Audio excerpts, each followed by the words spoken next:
पाटील यांच्या नावावरती ऑलरेडी एकाने मतदान करून दिलेले होते, पण त्यांचा मतदानाचा हक्क कोणत्याही प्रकारे हिरावून न घेता त्यांना आपण प्रदत्त मतपत्रिका म्हणजे स्वतंत्र बॅलेट पेपर देऊन त्यांचं स्वतंत्र मतदान आपण करून घेतलेलं आहे. ओके, ते मतदान ग्राह्य असतं असं काय आहे का? त्या संदर्भामध्ये निवडणूक निर्णय अधिकारी आणि माननीय जिल्हाधिकारी निर्णय घेतात, पण ते मतदान रेकॉर्डवरती असते.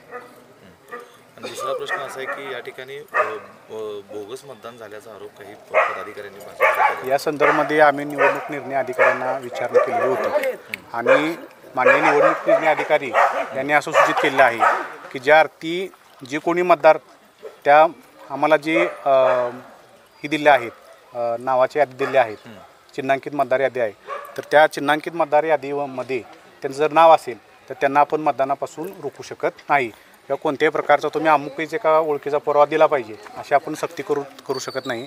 कारण निवडणूक आयोगानं जी 12 ओळखपत्रीची कागदपत्र सांगितली आहेत त्यामधले आपण कोणतंही कागदपत्र आपण त्यांचं बघून त्यांना मतदानाला परवानगी देत असतो. तुमचं मत मांडा. नाही, त्यांचं घेतलं.